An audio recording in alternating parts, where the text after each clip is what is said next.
Hello, I'm Esther Giduyuat. It's Friday, June 23rd. This is Africa 54.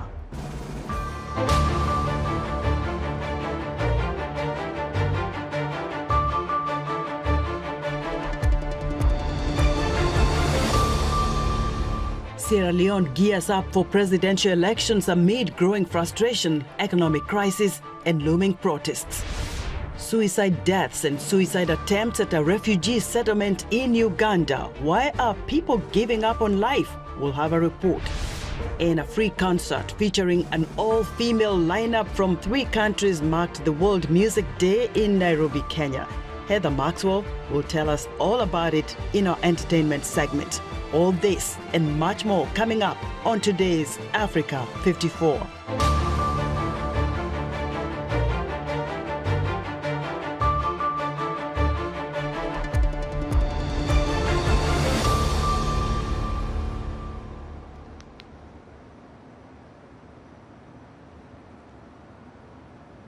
We begin our broadcast in West Africa, where Sierra Leoneans are heading to the polls on Saturday to elect their next president amid mounting frustration due to an ailing economy, rising unemployment, and the threat of deadly protests. Paul Ndiho has more.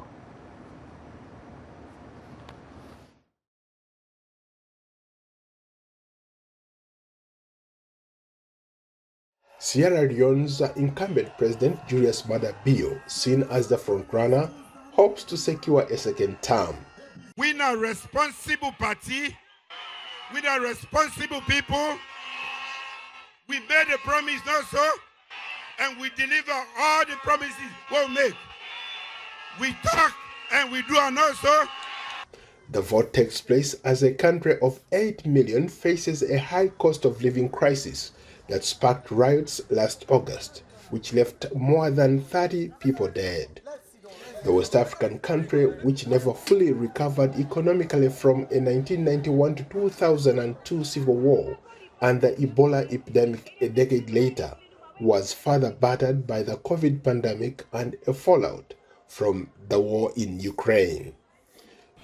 So a few things that are at stake are the economy, jobs, and cohesion. In the last poll that we did, those are the things that keep coming up.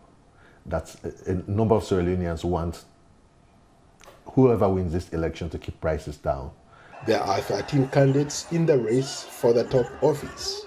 Bio's main rival is Samura Kamara, the opposition All People's Congress, who was the second in the 2018 election. So Bio, in the past 5 years, embarked on education. The education has been the flagship. So there has been quite a lot of investment, 20%, 22% of government revenue going into free quality education. And that's really made Sierra Leone to be one of the outstanding countries in terms of education reforms. But how that education translates into employability for young people, into jobs for young people, is a different thing. In April, Sierra Leone reported an annual inflation rate of 43%, making the economy a top concern for many voters. Other Sierra Leoneans have said they also hope for a peaceful vote and a government that spurs development and job growth. Paul Ndiho, VOA News, Washington. Journalists on the election campaign in Sierra Leone reported being harassed, and some female reporters were blocked from covering events. Media associations have called for better protections and greater support. Senanu Todd reports from Freetown.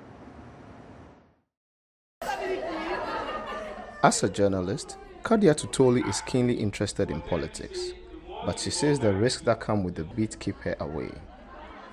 Even her managers at Advocacy Radio are reluctant to let her report on this month's elections in Sierra Leone, she says.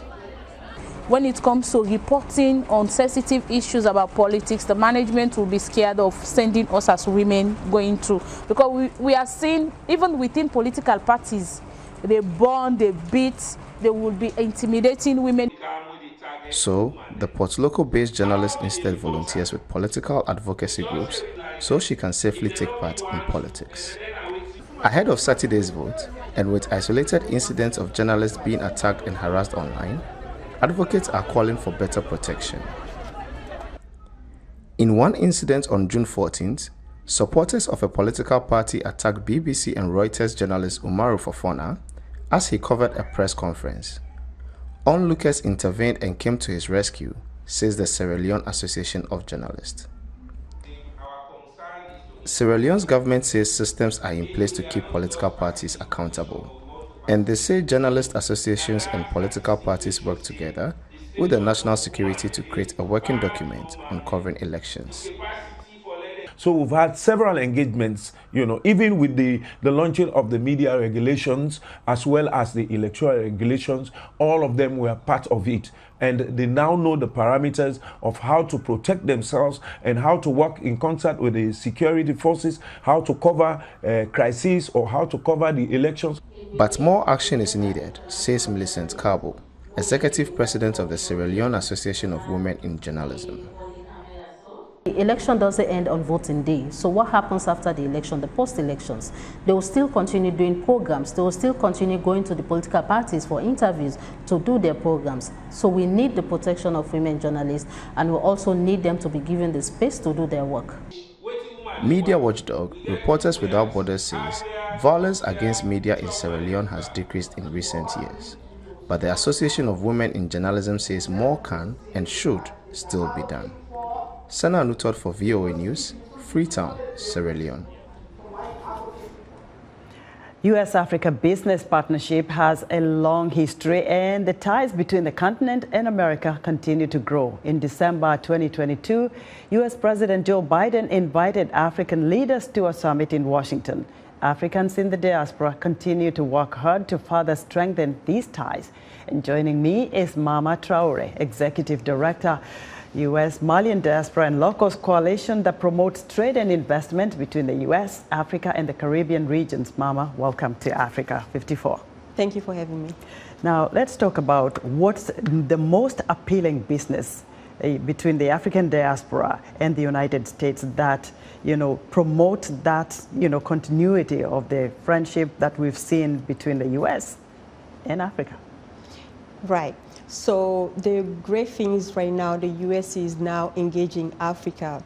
So we have a huge pool of opportunity for our continent, and now we can get engaged through, let's say, innovation area, agriculture, and also the untapped natural resources that are in Africa. So you played a big role, I understand, during the U.S. Africa Leaders Summit in December. What exactly did you do, and what did you learn from it? Right. So engage with the CFA, the Constituency of Africa. So we engaged the U.S., the White House, in order to see how we can better prepare our leaders who's going to come in the U.S. for the summit. So we talk in terms of AGOA and also the African Continental Free Trade Area to make sure that everything was on set. And we spoke with the special advisor to the president, Judd, who was really detrimental to these meetings. Most people would like to know, because there are so many of us from Africa that are here, and there's so many Americans also in Africa, and I'm wondering, what is the best kind of business that they can tap into that will be, bring in some results that continue these ties and that people can really make some money out of it? Right, especially for the diaspora, we have the import-export, because we have a lot of things in Africa that are untapped. So businesses in here, we try to see how can we bring them to Africa? How can we forge that partnership between them and also the private sector? Because that area is the most important right now. And there is a lot of opportunity for a lot of businesses as we see. So you also tap into what's happening in the Caribbean countries. What can you tell us about the businesses that the African diaspora is interested in the Caribbean? So right now, that one is through the African and Caribbean Business Council of Philadelphia, which we do through the Mayor Commission on Immigrant Affairs. So we're working with the Haitian community and also the Jamaican, the Caribbean in general, to see how this is the same thing, how we can bring the people from there to here and they're gonna have a communication with the government in Philadelphia or Pennsylvania to see how can we have that discussion, how can we have like the ground rules of engaging the different countries. You know what I'm looking for is something you can name. This is the kind of business I found in the Caribbean. This is what Africans want to do. And what other businesses are here for the African diaspora? What have they brought to the U.S.? So they brought like, let's say like the agricultural products, right? And then also like the specific one will be like the business to business, because that's where we are really focusing on. As far as products, like we don't really focus on that, but the partnership. So that's what we're looking for. We're looking forward to your other summit happening between the Mali embassy, the U.S. embassy in Mali, and the government as well. Mama, thank you very much for joining us. Thank you. Mama Traore is Executive Director, U.S. Malian Diaspora and Locals Coalition. A refugee settlement in Uganda is reporting high numbers of suicide deaths and suicide attempts by the people who live there. Organizations and individuals who work with the refugees at the Palorinya settlement say denial of food and a failure to meet basic needs are the main causes. Halima Thumani reports from Obongi District, Uganda. Since the start of this year, the Lutheran World Federation, a non-profit working with refugees in the Palorinya settlement in Uganda's Obongi district, has recorded 1 suicide and 20 attempts by refugees. 18-year-old James Wubam came to Palorinya with his uncle. He says his uncle's wife would deliberately deny him food. He also said he found it difficult to ask his uncle for basic needs, including school requirements. He doesn't have any siblings to share these issues with, and this has put him in a deep depression.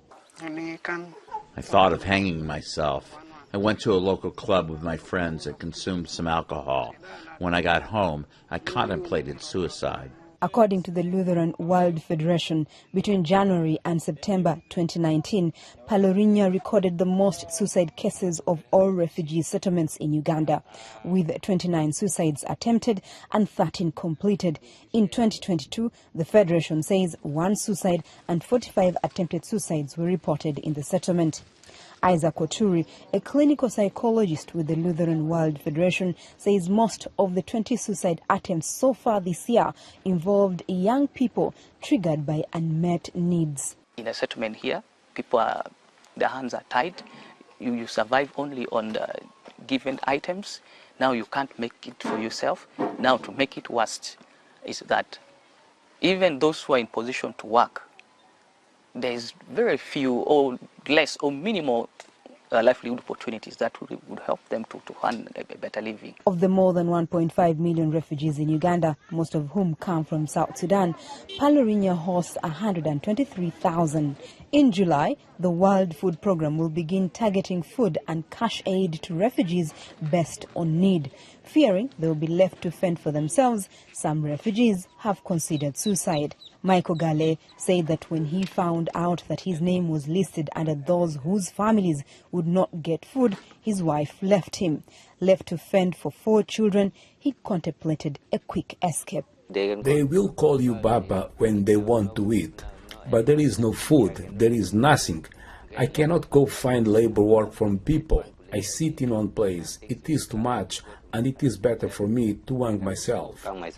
To ensure each case is attended to in time, agencies have set up para-counselors, also known as suicide gatekeepers. Para-counselor Dianga Betty Kenyi says they have to depend on second parties to get help for those attempting suicide. The neighbor will run to us and give us that information, and then we go and access how the client is. With little funding and just 1 clinical psychologist in the settlement, many victims do not get the support they need. Halima Athmani for VA News, Obongi District, Uganda. We turn our attention now to Sudan, where Doctors Without Borders, a humanitarian organization, is appealing for more funds to help more than 1,000 refugees who have fled their conflict-ridden country. to neighboring country of South Sudan. Recent research findings by Human Rights Watch say civilians are fleeing El Geneina, a city in Darfur hit by repeated militia attacks. Many are being killed or shot at as they try to escape by foot to neighboring Chad since last week. The violence in El Geneina over the past 2 months has been driven by militias from Arab nomadic tribes, along with members of the Rapid Support Forces, a military faction engaged in a power struggle with Sudan's army in the capital, Khartoum. Now, for more on the humanitarian crisis in Sudan, I'm joined live via Skype from the U.S. state of Philadelphia by Akshaya Kumar, the Director of Crisis Advocacy at Human Rights Watch. Akshaya, welcome to Africa 54. Thank you for having me. Now, what's your organization's latest research findings in Darfur?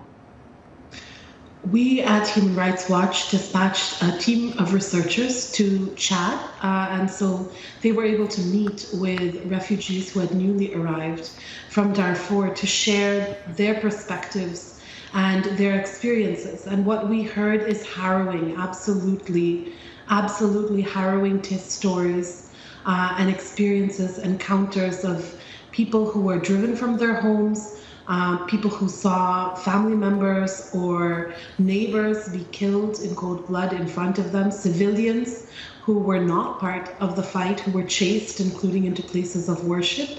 And tens of thousands, as a result, have had to flee across the border into Chad. The situation in El Geneina has gotten worse because now hospitals have been attacked and looted, the market has been attacked and looted, and we see very limited access for humanitarian actors and almost a complete communication blockout. And how is the situation in Darfur related to the broader crisis in Sudan? Well, as you mentioned, there's a power struggle ongoing between the Sudanese armed forces, the SAF, and the Rapid Support Forces. And what we've seen in Darfur is that these Rapid Support Forces and their allied Arab militias, some of them who have the same campaign as a part of the Janjaweed going back for 2 decades, are now using this as a moment of opportunity to target individuals based on their ethnicity. We've heard reports that Masalit, especially men and boys, those with darker skin, black skin, have been targeted by these militias for attack and for displacement. And that's truly disturbing, because in some ways what's happening with the power struggle has led to a power vacuum. And the SAF, the Sudanese armed forces, who are responsible for protecting the people of Sudan, have retreated to their barracks to leave these individuals completely at the mercy of Hameti and his Rapid Support Forces, as well as their allied Arab militias. Akshaya, very quickly, what does Human Rights Watch want to see the UN do to kind of, counter regarding all these atrocities that we're seeing in Sudan? We're focused on 3 things. The first is that the international community needs to meet and condemn these violations and abuses. There are likely war crimes ongoing. There are more serious crimes that could be taking place. And the international community, whether it's the UN Security Council in New York, which is meeting today behind closed doors, or the Human Rights Council in Geneva, must speak to condemn this action. Victims will feel seen by how the international community responds. But speaking is not enough, of course. We are asking for targeted sanctions against perpetrators. We're asking for accountability and justice for the victims. And to the extent possible, a boost to protection mechanisms that the UN might have. We know that Darfur has seen peacekeepers in the past, but you might recall that 2.5 years ago, peacekeepers were completely withdrawn from the region, and that contributes to the power vacuum I mentioned. Akshaya, thank you very much for your insight. Akshaya Kumar is the Director of Crisis Advocacy at Human Rights Watch. We're excited to hear what you think about Africa 54 and all our VOA Africa programs on our website at voaafrica.com. Still to come, a taste of the annual World Music Day from Nairobi, Kenya, featuring an all-female artist from different countries. Stay with us.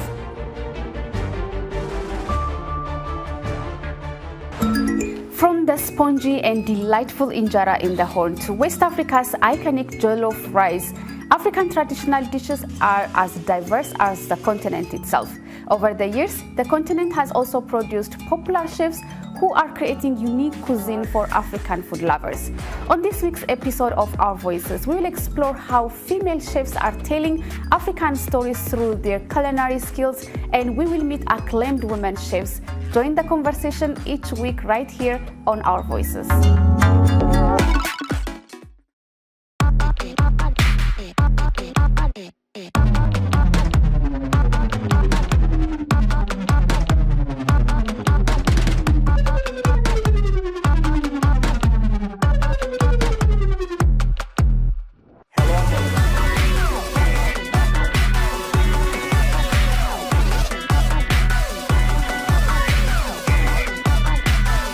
From around the world, let's go.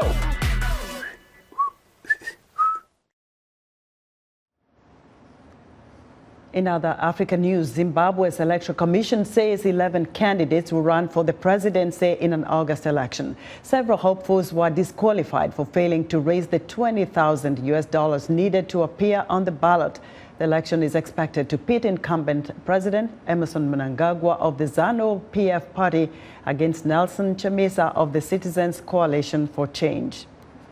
South Africa's rand weakened against the U.S. dollar in early trade on Friday as concerns about global economic growth weighed on risk sentiment. The rand traded at 18.63 against the U.S. dollar, 0.5% weaker than its previous close. Comments from a global central bank stoked fears that the aggressive monetary tightening could push economies into a deeper downturn. And Zambia has struck a deal to restructure $6.3 billion in debt owed to governments abroad, including China, in a breakthrough for indebted nations around the world that have faced lengthy negotiations with other creditors. China is the largest official creditor to Zambia, with $4.1 billion owed to the Export-Import Bank of China. U.S. President Joe Biden and Indian Prime Minister Narendra Modi pushed back against criticism that discussions of human rights and democratic values took a back seat during the Indian leader's visit to Washington, which includes a state dinner and an address to the U.S. Congress. White House Bureau Chief Patsy Widakuswara has this report. President Joe Biden underscored the strength of U.S.-India ties as he welcomed Prime Minister Narendra Modi on Thursday at the White House. I've long believed that the relationship between the United States and India is will be one of the defining relationships of the 21st century. Modi echoed the sentiment, saying a new world order is taking shape. In this time period, the friendship between India and the U.S. will be instrumental in enhancing the strength of the whole world. The world's most populous nation is being wooed by the administration amid U.S. conflict with Russia and rising tension with China. Critics say Washington is doing so at the expense of human rights, a claim Biden rejects. One of the fundamental reasons that I believe the U.S.-China relationship is not in the space it is in the U.S.-Indian relationship is that there's an overwhelming respect for each other because we're both democracies. Modi pushed back against criticism that his government targets religious minorities and silences critics. India and America, both countries, democracy is our DNA. Deep democracy is our spirit. Democracy runs in our veins. Biden has been urged by more than 70 U.S. lawmakers to raise human rights and democratic values with Modi, including Democratic Senator Ben Cardin. It's a very important relationship with the United States, but we must wrap it in our values, and India needs to do more to protect the human rights of its own citizens. Still, Modi was invited to address a joint meeting of Congress, one of the highest honors given to foreign dignitaries. As the first Indian Prime Minister to address a joint meeting twice, he made special mention of the millions of Indian American citizens. Some of them sit proudly in this chamber.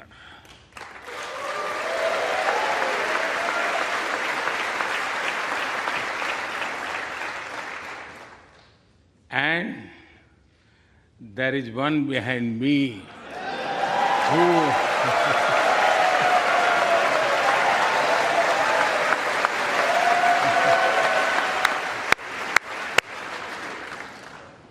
who had made history. Modi highlighted key cooperation, including on defense and critical and emerging technologies. Thursday evening, he is treated to a state dinner featuring vegetarian dishes. Patsy Widaguswara, VOA News at the White House.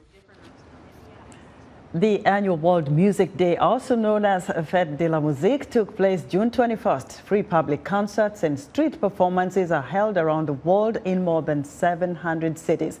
In Nairobi, Kenya, the day was marked with a free concert featuring an all-female lineup from 3 different countries. Heather Maxwell reports. World Music Day is an annual celebration on the 21st of June to promote amateur and professional musicians through free public concerts and street performances.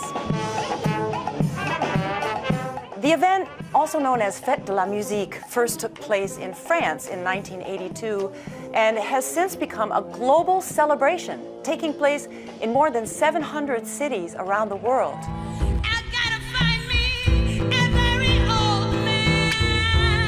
In Nairobi, Kenya, this year's World Music Day was marked with a free concert featuring an all-female lineup from 3 different countries to showcase the diversity in contemporary African music. Make some noise, hey, feel the heat when we come through participation. A large crowd of music fans braved the chilly temperatures at Nairobi's Alliance Française to enjoy the music of Kaya Jinshi, a singer-songwriter from Rwanda who plays a fusion of R&B, soul, and reggae. And making sweet love to you when there's full moon low. Baby, I swear to God, I'll grow old with you. Don't let me. Also on stage was Auntie Razor, the Afro hip-hop artist from Nigeria, whose song Cuckoo Corona became a viral hit during the COVID-19 pandemic.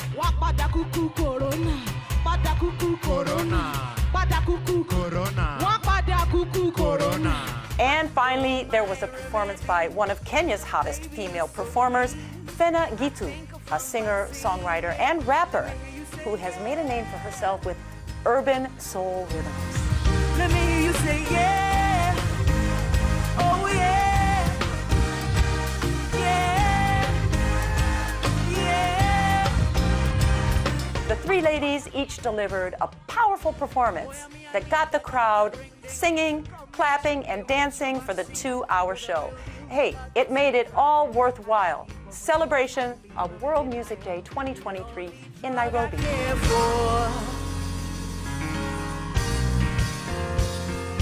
Who's that girl? Let me hear you say, Aki Aki why, Aki Aki why, Aki Aki why lie? Let me hear you say. Way to celebrate and have a great weekend, everyone. See you Monday.